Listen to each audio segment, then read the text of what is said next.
Derrière les projecteurs et l'euphorie des spectacles se cachent des défis majeurs souvent ignorés du grand public. Entre passion, précarité et persévérance, en Guinée, peu de gens mesurent réellement l'ampleur des difficultés auxquelles sont confrontés les porteurs de projets culturels.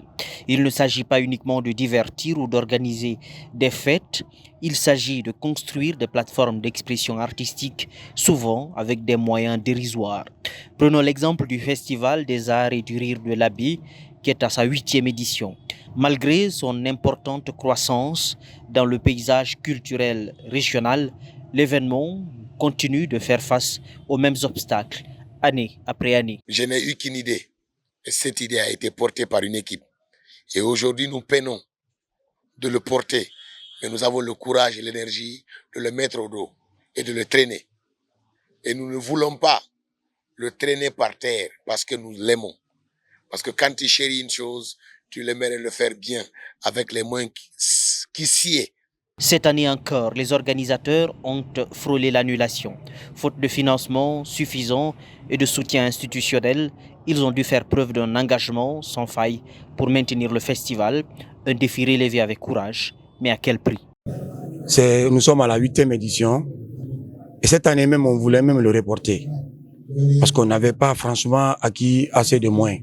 Peut-être on vous a expliqué lors de votre arrivée. Vous avez même vu les difficultés qu'on a eu à loger même les festivaliers.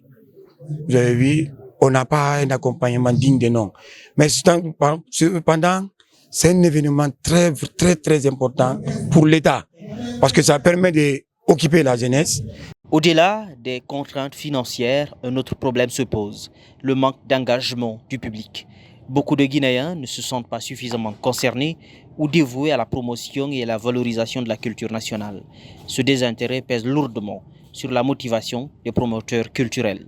Nous sommes au centre culturel Kawerde. C'est un centre aujourd'hui, le premier centre culturel privé.